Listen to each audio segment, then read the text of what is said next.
Graça e paz do nosso Senhor Jesus Cristo. Eu vou começar com um texto aqui, os irmãos não precisam abrir. Vou, na verdade, citar dois textos como um preâmbulo. O primeiro está lá em Oséias, capítulo 6, versículo 3, que diz: Conheçamos e prossigamos em conhecer o Senhor. Como amanhecer, a sua vinda é certa. Ele descerá sobre nós como chuva fora de época que rega a terra. Conheçamos e prossigamos em conhecer o Senhor. E um outro texto muito conhecido, que está lá em Efésios, capítulo 5, versículo 8. Vou citá-los, não precisam abrir também, apenas para guardar. Conheçamos e prossigamos em conhecer o Senhor. E Efésios 5, 8 diz: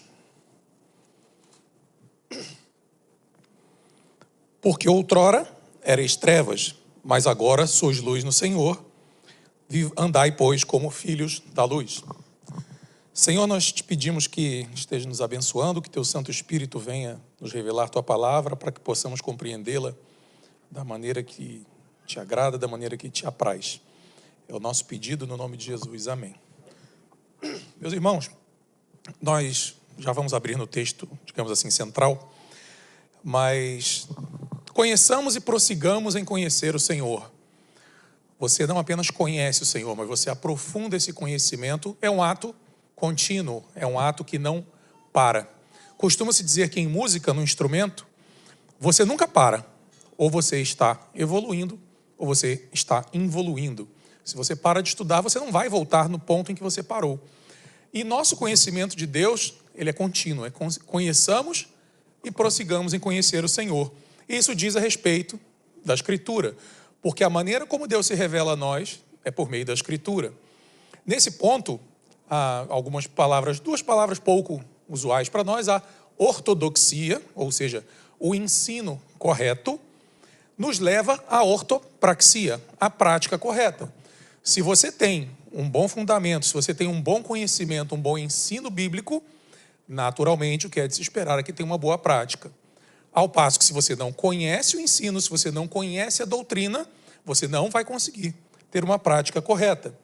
E nós vivemos num mundo hoje que, digamos, talvez nos últimos 80 anos, tem se caracterizado por facilidades e busca do bem-estar, o busca do prazer.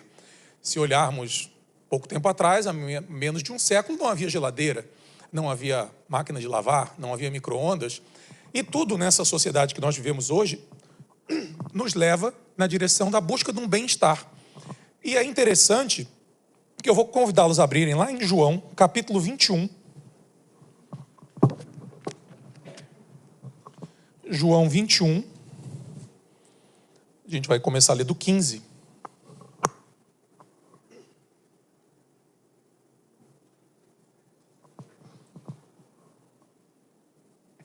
João 15, 21, de 15 a 22. Diz o seguinte: E depois de terem jantado, disse Jesus a Simão Pedro: Simão, filho de Jonas, amas-me mais do que estes? Ele respondeu: Sim, Senhor, tu sabes que te amo. Disse-lhe: Apacenta os meus cordeiros. Tornou a dizer-lhe segunda vez: Simão, filho de Jonas, amas-me? Disse-lhe: Sim, Senhor, tu sabes que te amo. Disse-lhe: Apacenta as minhas ovelhas. Disse-lhe terceira vez: Simão, filho de Jonas, amas-me? Simão entristeceu-se por ter lhe dito a terceira vez: Amas-me? E disse-lhe: Senhor, tu sabes tudo, tu sabes que eu te amo. Jesus disse-lhe: Apacenta as minhas ovelhas. Na verdade te digo, quando eras mais moço, te cingias a ti mesmo, e andavas por onde querias. Mas quando já fores velho, estenderás as tuas mãos, e outro te cingirá, e te levará para onde tu não queiras. E disse isto, significando com que morte havia ele de glorificar a Deus. E dito isto, disse-lhe: Segue-me. E Pedro, voltando-se, viu que o seguia aquele discípulo a quem Jesus amava, e que na ceia se recostara também sobre seu peito. E dissera: Senhor, quem é que há de te trair? Vendo Pedro a este, disse a Jesus: Senhor, e deste que será? Disse-lhe Jesus: Se eu quero que ele fique até que eu venha, que te importa a ti? Segue-me tu. Esse texto mostra quando Pedro foi colocado diante do Senhor Jesus e o Senhor falou: amas-me, Pedro? Sim, Senhor, tu sabes que eu te amo. Apacenta as minhas ovelhas. 3 vezes. E o versículo 19, ele fala assim, no 18, na verdade, quando fores velho, a segunda parte do 18, estenderás as tuas mãos e outro te cingirá e te levará para onde tu não queiras. Isto dizia, significando com que a morte ele havia de glorificar a Deus. Dito isto, disse-lhe: segue-me. Pedro foi, segundo a história do cristianismo, crucificado de cabeça para baixo.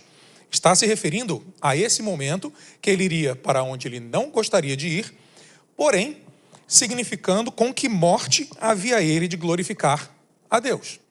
Pedro glorificou a Deus na sua morte.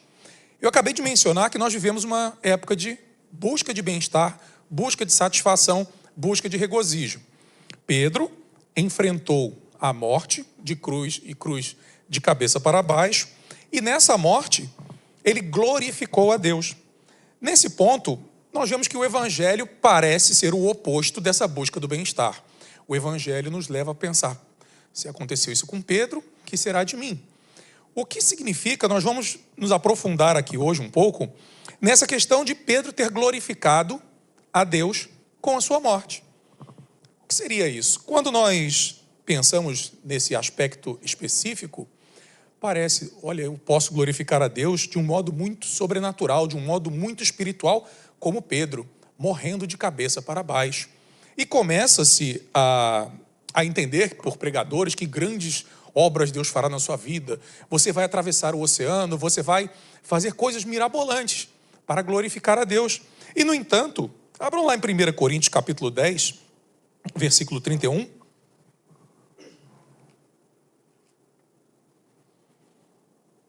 Em que nós vemos uma coisa interessante. 1 Coríntios 10, 31.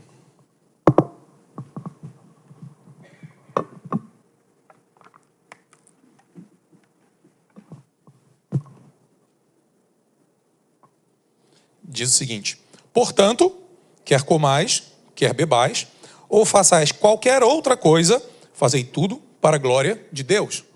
Você pode glorificar a Deus comendo, bebendo, fazendo qualquer outra coisa. Não necessariamente morrer crucificado de cabeça para baixo. Você pode compreender que a nossa vida é para glorificar a Deus naquilo que se apresenta diante de nós. Porque nós percebemos, ainda em 1 Coríntios, podem voltar um pouquinho para o capítulo 6, versículo 20. 1 Coríntios 6, 20. Porque fostes comprados por preço. Agora, pois, glorificai a Deus no vosso corpo. Nós lemos que Pedro glorificou a Deus pela sua morte. No entanto, nós vimos que nós podemos glorificar a Deus pelo nosso comer, pelo nosso beber, ou por qualquer outra coisa que venhamos a fazer. E é nesse ponto que nós conheçamos o Senhor e sigamos conhecendo o Senhor. Por quê? Os conceitos da palavra, eles são imutáveis. Aquilo que a palavra nos coloca como uma edificação para nós sabermos e nos alicerçarmos sobre ela, é imutável. Abram lá, por favor, no Salmo 103, versículo 19.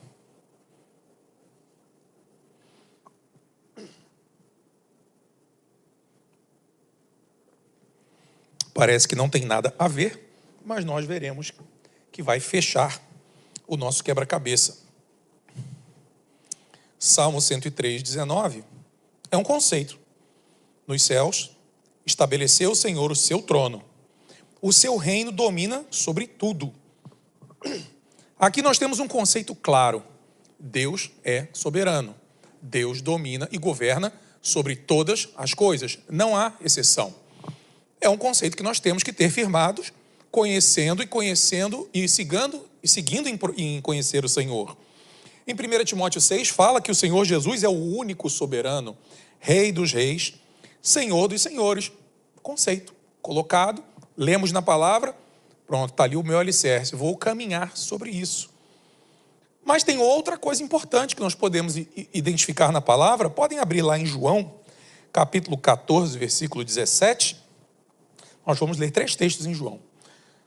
14, 17, inicialmente.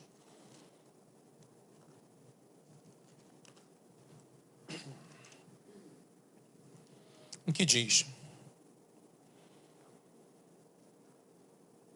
o Espírito da verdade, que o mundo não pode receber, porque não o vê, nem o conhece, vós o conheceis, porque ele habita convosco e estará em vós. O Espírito da verdade, o mundo não pode receber, porque o mundo não o conhece.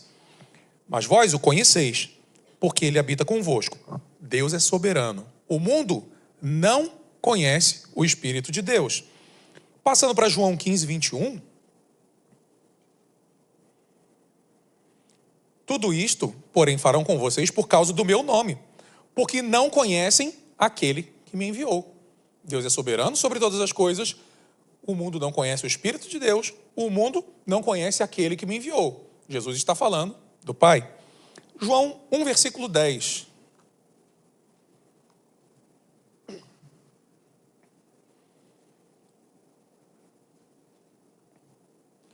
O Verbo estava no mundo. O mundo foi feito por meio dele, mas o mundo não o conheceu. O soberano sobre todas as coisas, que governa todas as coisas, demonstra que não é conhecido pelo mundo, o Pai não é conhecido pelo mundo e o Espírito não é conhecido pelo mundo. Juntando todas essas coisas, nós vemos: eu posso glorificar a Deus pela minha morte, eu posso glorificar a Deus pelo meu comer, pelo meu beber ou por qualquer outra coisa.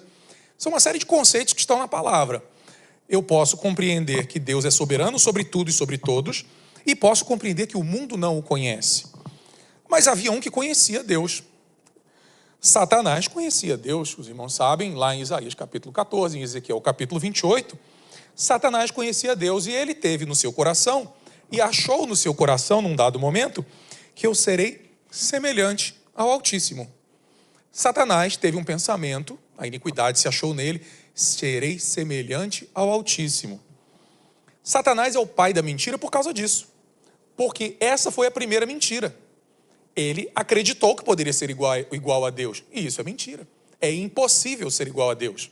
Então, na primeira mentira, que foi a causa da sua queda, a sua iniquidade fomentou esse pensamento: eu posso ser igual a Deus, e ele acabou caindo. E essa é a mentira que poderia ter sido feita no seu coração, de que ele poderia ser igual a Deus. Nessa toada, a humanidade o seguiu.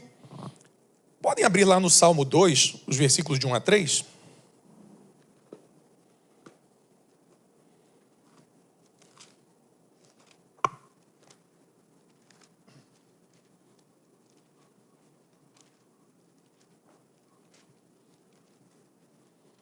Salmo 2, de 1 a 3, diz assim: por que se enfurecem as nações e os povos imaginam coisas vãs?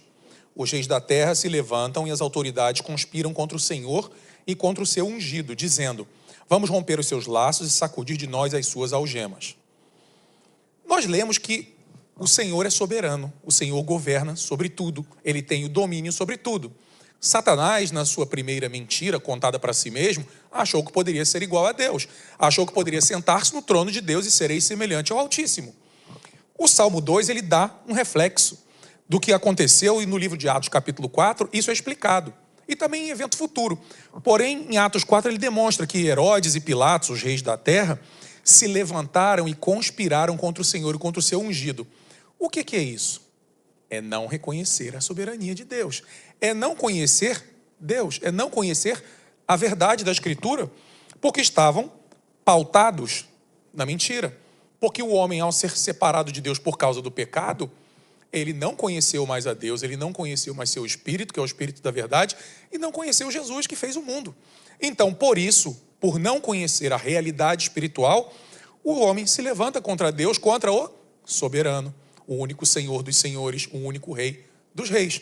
Nesse ponto, é uma mentira que o homem não aceita a soberania de Deus. O homem está diante da Escritura e a soberania de Deus não é aceita por ele por causa do pecado.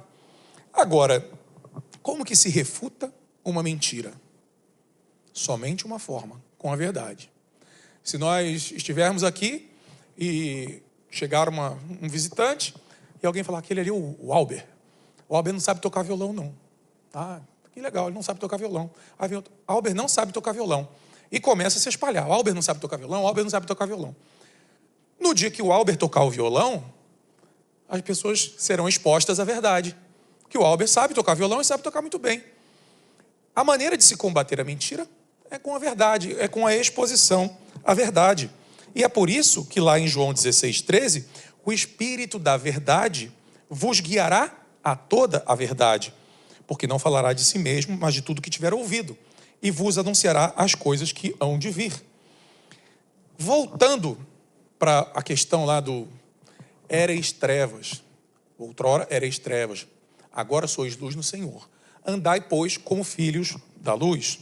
Como nós devemos viver nesse mundo como filhos da luz, conhecendo a Escritura? Se nesse contexto nós observarmos, se Deus é soberano sobre todas as coisas, com a nossa vida nós declaramos a sua soberania, porque eu o reconheço como soberano. A questão não são palavras. O que ele fala? Aquele que tem os meus mandamentos e os guarda é o que me ama. Quando nós agimos de acordo com a palavra de Deus em relação à obediência, nós estamos declarando o quê? Eu o reconheço como soberano. Pedro glorificou a Deus com a sua morte simplesmente porque ele morreu crucificado de cabeça para baixo? Não. Pedro não morreu crucificado de cabeça para baixo porque ele foi um ladrão. Ele morreu crucificado de cabeça para baixo porque ele obedeceu. Apacenta as minhas ovelhas. Se Pedro tivesse não ouvido o Senhor Jesus, não obedecido, voltado a pescar, consertar a sua rede furada que ele tinha largado lá atrás, o que aconteceria com ele? Ele seria crucificado? Não. O que aconteceu com ele foi consequência da sua obediência. E quando ele obedeceu o Senhor Jesus, ele estava declarando, eu o reconheço como soberano, eu o reconheço como Senhor dos senhores. E nessa questão, o apacentar as minhas ovelhas, era a maneira que Pedro estava obedecendo aquilo que o Senhor falou. Quando nós, na nossa vida, obedecemos ao Senhor, nós estamos o glorificando, seja no comer, seja no caminhar, seja no trabalhar, nós estamos declarando com o nosso viver que Ele é verdadeiramente soberano, porque observa o que o Senhor Jesus falou em João 17:4. Vamos abrir lá.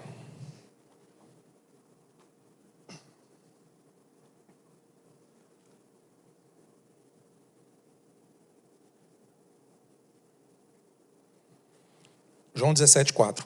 Eu te glorifiquei na terra, consumando a obra que me confiaste para fazer. Como que Jesus glorificou o Pai? Fazendo a obra que me deste para fazer. Ele agiu, declarando diante de todos nós que apesar dele ser Deus, ter se feito homem, ter vindo como homem na obediência, no seu autoesvaziamento, está fazendo-se a forma de homem lá em Filipenses 2, de 5-8, como é que ele glorificou a Deus? Fazendo o que me deste para fazer. Ele está declarando que Deus é o soberano sobre todas as coisas.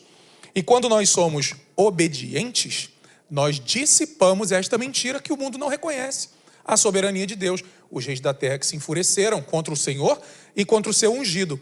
Quando nós, com a nossa vida, somos obedientes, essa mentira é como se fosse o Albert ali tocando violão. Ah, ele é soberano, o Herodes não aceitou, Pilatos não aceitou, mas eu vejo aquela irmã ali, a Mili, ela realmente reconhece que ele é soberano. Na vida dela eu consigo ver a soberania dele, está expondo a verdade, está expondo o conceito, que ele é soberano sobre todas as coisas. A ortodoxia, o ensino correto, que nós sabemos que ele é soberano, nos leva à ortopraxia, a agir como ele sendo soberano. Não é uma questão somente de palavras. E nós podemos verificar que por meio da obediência, tudo é trazido ao seu lugar natural. As coisas foram tiradas do eixo por conta do pecado e sofreram a consequência disso. Vamos abrir lá em Colossenses, capítulo 1.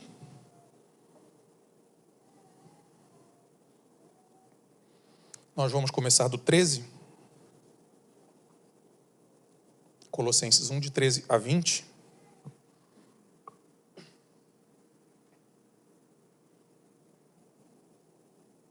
Diz: Ele nos libertou do império das trevas e nos transportou para o reino do Filho do seu amor, no qual temos a redenção, a remissão dos pecados. Este é a imagem do Deus invisível, o primogênito de toda a criação. Pois nele foram criadas todas as coisas, nos céus, sobre a terra, as visíveis e as invisíveis. Sejam tronos, sejam soberanias, quer principados, quer potestades. Tudo foi criado por ele e para ele. Ele é antes de todas as coisas, nele tudo subsiste. Ele é a cabeça do corpo da igreja, ele é o princípio, o primogênito de entre os mortos, para em todas as coisas ter a primazia, porque aprouve a Deus que nele residisse toda a plenitude. E que, havendo feito a paz pelo sangue da sua cruz, por meio dele reconciliasse consigo mesmo todas as coisas, tanto as que estão sobre a terra, quanto as que estão nos céus. Como que ele reconciliou todas as coisas? Por meio do sangue da sua cruz. A sua cruz foi o exemplo de que a minha comida e a minha bebida são fazer a vontade do meu Pai que me enviou. Jesus está reconciliando todas as coisas por meio da obediência. Ele sendo Deus, ele não é menor que o Pai. Ele e o Pai são um. Mas funcionalmente, ele obedeceu ao Pai e veio dissipar a mentira, porque o pecado havia deturpado tudo e ele resgatou em si todas as coisas. Ou seja, a rebeldia de Adão, ela foi contraposta pela obediência de Cristo. Tudo aquilo que Adão diz, Deus não é soberano. O que Adão disse? Deus não é soberano. Do dia em que comeres desse fruto, certamente morrerás. Não coma da árvore do fruto, da árvore do conhecimento do bem e do mal. Essa foi a declaração do soberano. O que Adão fez?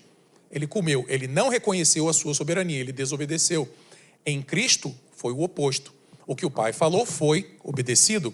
Foi feito na função de que mesmo sendo Deus, Jesus se esvaziou e demonstrou quem é o verdadeiro soberano, a quem a humanidade deveria prestar contas. E por isso, nós temos lá em Romanos, não precisa abrir não, Romanos 5,18, que por uma só ofensa veio juízo sobre todos os homens, para a condenação. Mas por um ato de justiça veio a graça sobre todos os homens, para a justificação que dá vida. Se você nasceu de novo, o ato de justiça de Jesus foi o quê? A obediência na cruz. Se você nasceu de novo e o ímpio estiver agindo como alguém que não obedece o soberano, ele não vai reconhecer que Deus é soberano. Ele vai entender, não crê mesmo. Porque se o soberano está mandando e ele não está fazendo, ele não crê de verdade. Então a verdade não está sendo exposta, a verdade não está sendo trazida aos olhos desses homens. E dentro desse desdobramento, como Jesus operou a sua obra? A obra que ele veio fazer foi uma. Vamos abrir lá em Romanos 6,6, um texto que eu uso muitas vezes. Hoje alguns juniores decoraram lá na classe, que tinha ficado a semana passada. Romanos 6,6, o que Deus veio fazer? Jesus veio fazer. Sabendo isto, que foi crucificado com ele o nosso velho homem, para que o corpo do pecado seja destruído e não sirvamos mais ao pecado como escravos. A obra de Jesus foi essa, foi matar o desobediente, matar aquele que era descendente de Adão. Matar como? Na cruz, somente ele podia fazer isso. Então, o homem que tinha se tornado pecador, pelo sentido da sua essência, a sua herança espiritual em Adão, Jesus veio matá-lo. Jesus veio fazer com que o desobediente morresse. Nesse ponto, o versículo 14 diz, porque o pecado não terá domínio sobre vós, porque não estás debaixo da lei, mas debaixo da graça. Ou seja, o Senhor Jesus matou o desobediente, aquele que se rebelava contra Deus, como Pilatos, como Herodes, como cada um de nós, como nascemos. A obediência de Cristo veio matar. E matar o velho homem. Por isso que quando o Senhor Jesus nos dá um comando, por meio de Paulo lá em Colossenses, ele não dá um comando impossível para nós. Que ele diz assim, não mintais uns aos outros, porque já vos despistes do velho homem, que era o desobediente, com os seus feitos. Então o velho homem já morreu e os seus feitos também. Nós devemos ter a ortodoxia, a compreensão disso. Senão fica aquele cristão que conhece pouco e fala assim, eu fico o dia inteiro, é o pecado para lá, o pecado para cá. Quando ele fala assim, você tem que ter o conhecimento, o velho homem, que era escravo do pecado, morreu. Não só morreu com os despistes dos seus feitos.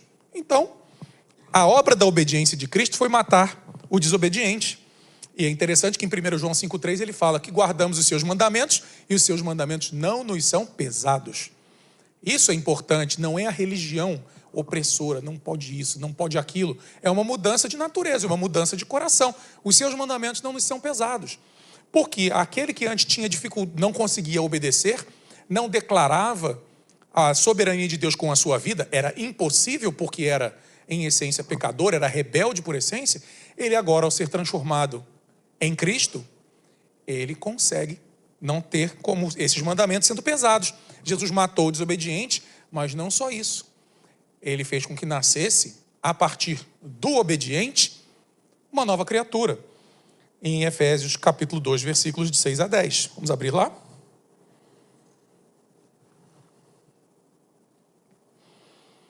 A morte do desobediente não ficou somente nisso, que o velho homem morreu com Cristo na cruz. E Efésios 2, 6 a 10 diz assim: e juntamente com ele nos ressuscitou e nos fez assentar nos lugares celestiais em Cristo Jesus, para mostrar nos séculos vindouros a suprema riqueza da sua graça e bondade para conosco em Cristo Jesus. Porque pela graça sois salvos mediante a fé. Isto não vem de vós, é dom de Deus, não das obras, para que ninguém se glorie. Pois somos feitura dele, criados em Cristo para as boas obras, as quais Deus de antemão preparou para que andássemos nelas. Nós fomos criados nele, nós fomos gerados nele. 1 Pedro 1,3 diz: bendito seja o Deus e Pai de nosso Senhor Jesus Cristo, que segundo a sua grande misericórdia nos regenerou para uma viva esperança, pela ressurreição de Jesus Cristo dentre os mortos. Nós fomos regenerados, gerados novamente. O obediente morreu na cruz e nós fomos regenerados, tivemos uma nova gênese, uma nova origem. Em quem? Criados nele. Que é quem? O obediente, aquele que foi à cruz e a partir da cruz nos deu essa vida. Então, notando que Jesus, como nós olhamos, ele glorificou a Deus, fazendo a obra que o Pai tinha dado para que ele fizesse, ele, ao nós sermos gerados nele, diz que nós somos criados nele para quê? Para as boas obras, as quais Deus de antemão preparou para que andássemos nelas. Era possível antes? Não. Agora é possível em Cristo. Sempre em Cristo. Tanto que ele fala, juntamente com Cristo nos ressuscitou, nos fez assentar nos lugares celestiais em Cristo. Tudo isso deriva da nossa inclusão, na sua morte e na sua ressurreição. E é interessante que lá em Hebreus 5:5 diz assim: também Cristo não se glorificou a si mesmo para fazer-se sumo sacerdote, mas aquele que lhe disse: tu és meu filho, hoje te gerei. Ele glorificou o Pai. Jesus não veio se glorificar, ele veio glorificar o Pai. E quando Jesus veio glorificar o Pai, foi como? Pela sua obediência, pela sua obra. E o que é glorificar a Deus? Quando a gente fala assim, não, eu vou glorificar a Deus. O que vem a ser glorificar a Deus? Lá no hebraico, a palavra kavod, que significa peso, valor, alguma coisa que tem consistência, é o que é referido como glória. Então, quando Jesus vem glorificar ao Pai, ele demonstra, ele aponta com a sua obra o valor e o peso daquilo que é o Pai. E a palavra do Novo Testamento, doxa, é o brilho, aquilo que resplandece. Quando nós glorificamos a Deus, nós estamos apontando para aquele peso, para aquele valor, para aquela consistência e para aquele resplandecimento, para aquela glória que existe. Isso é glorificar a Deus. Na nossa vida, nós entendemos que glorificamos a Deus quando todos os nossos atos apontam para aquele que é o valoroso, aquele que resplandece, aquele que tem o valor na sua essência. Isso é glorificar a Deus. Por isso você pode glorificar a Deus sendo crucificado de cabeça para baixo, ou comendo, ou bebendo. Porque ao obedecer aquilo que o Senhor falou, você está declarando, Ele é o soberano, eu reconheço como soberano. Se eu reconheço como soberano, eu estou demonstrando que Ele é que tem valor, Ele que tem o peso, Ele que tem a substância e a consistência, Ele que resplandece acima de todas as coisas. Então, nesse ponto, nós glorificamos a Deus com qualquer ato da nossa vida em obediência, semelhante a Cristo. E podemos fazer isso em Cristo. Então, por meio da nossa obediência, os nossos atos pessoais, a glória de Deus pode ser vista e até compreendida em parte pelos ímpios, por reconhecermos nele quem é Deus. Só que Deus é tão maravilhoso. Vamos abrir lá em Romanos capítulo 8, os versículos de 16 a 18.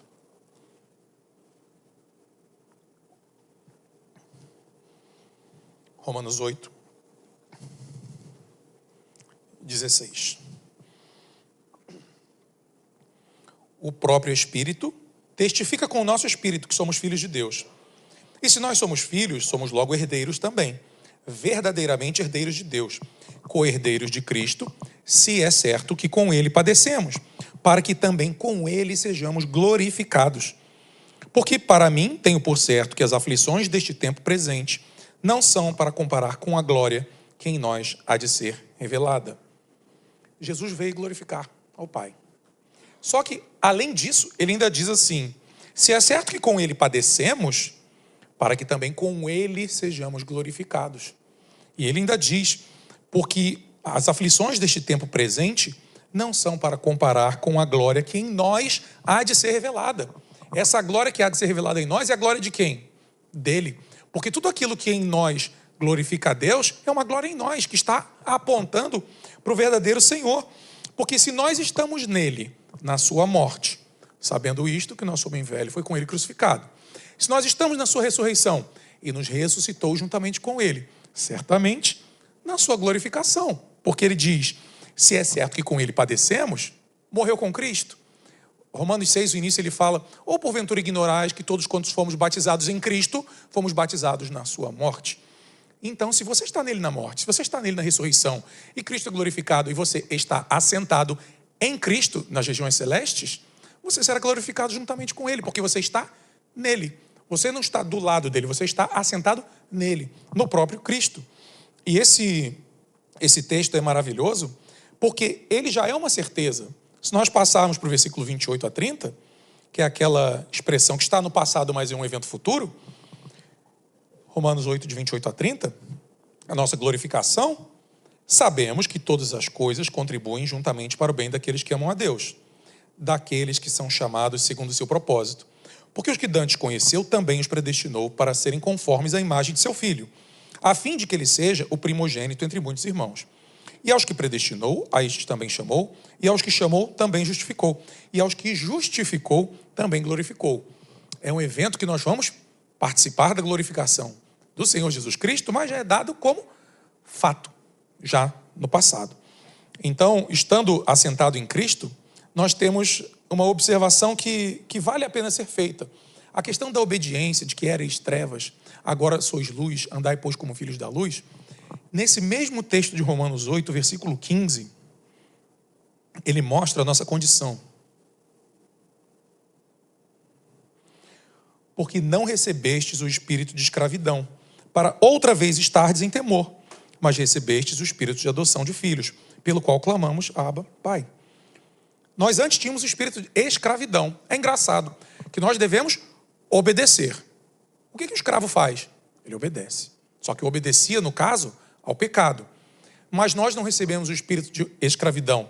Nós recebemos o contrário. 2 Coríntios 3, vamos abrir lá? Os versículos 17 e 18.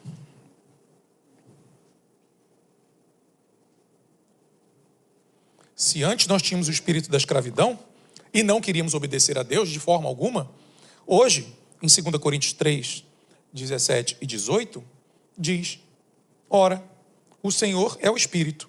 E onde está o Espírito do Senhor, aí há liberdade. Mas todos nós, com o rosto descoberto, refletindo como um espelho a glória do Senhor, somos transformados de glória em glória, na mesma imagem, como pelo Espírito do Senhor. Lá atrás ele falou, vocês não receberam o espírito de escravidão.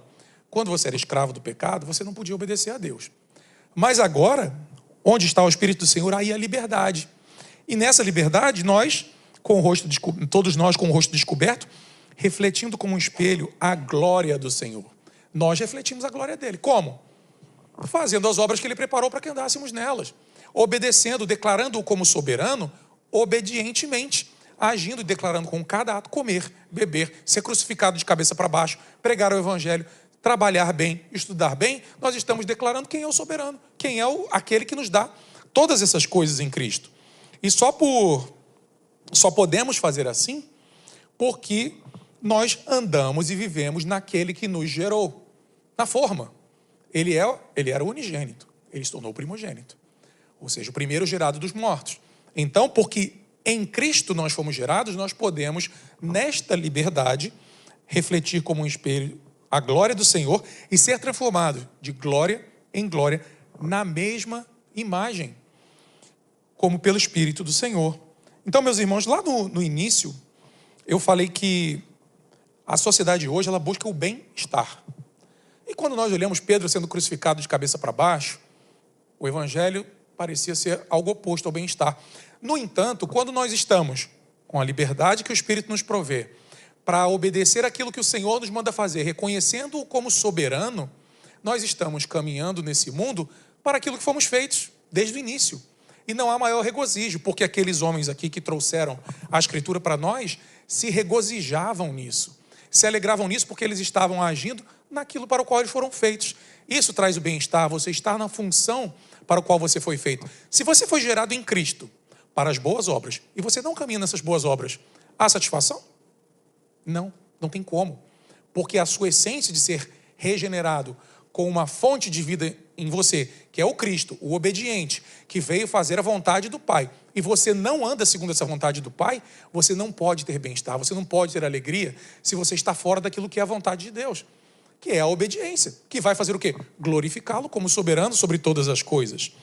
E eu queria finalizar com os irmãos, lendo o capítulo 6 de Romanos, já com todos esses parâmetros já observados acerca da nossa obediência, acerca da liberdade, acerca de como andar obedientemente e o que Jesus fez para nós. É um texto um tanto quanto longo, mas diante de todos esses conceitos, observa como ele fica mais nítido. Que diremos então? Continuaremos no pecado para que a graça aumente ainda mais? De modo nenhum. Como viveremos nós no pecado, nós que já morremos para ele?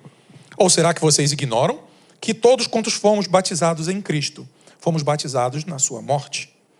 Fomos, pois, sepultados com ele na morte pelo batismo, para que, como Cristo foi ressuscitado dentre os mortos pela glória do Pai, assim também andemos nós em novidade de vida.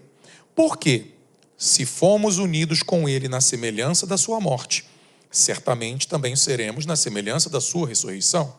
Sabendo isto, que o nosso velho homem foi crucificado juntamente com Cristo, para que o corpo do pecado seja desfeito e não sirvamos mais ao pecado como escravos. Pois quem morreu já está justificado do pecado.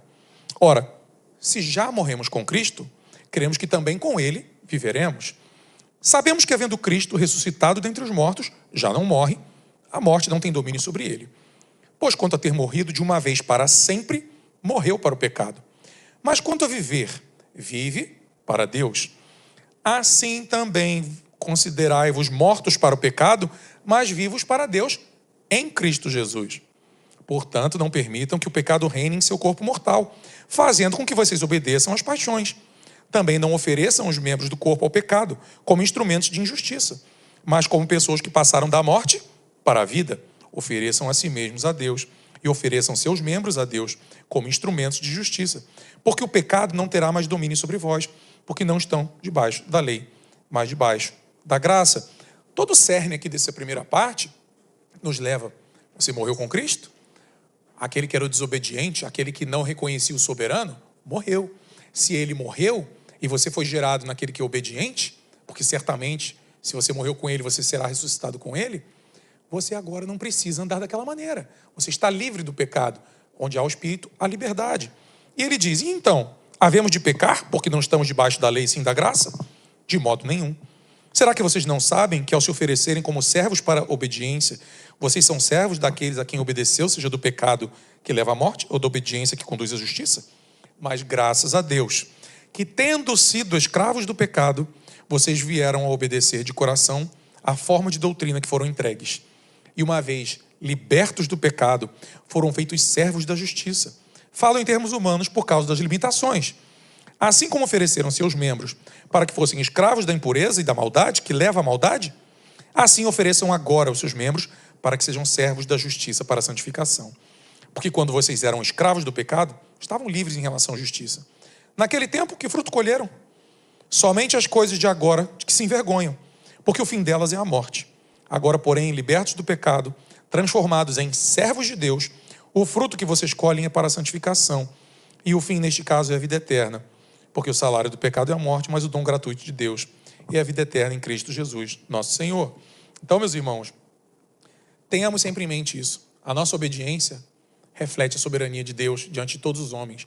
E ao sermos obedientes, estamos agindo da maneira para a qual nós fomos feitos. Isso vai gerar o bem-estar, isso vai gerar o regozijo, ainda que haja o desconforto físico, o desconforto do cansaço, de alguma eventualidade, Porém, a nossa essência, ao sermos feitos para isso, demonstra que podemos caminhar. Amém, meus irmãos?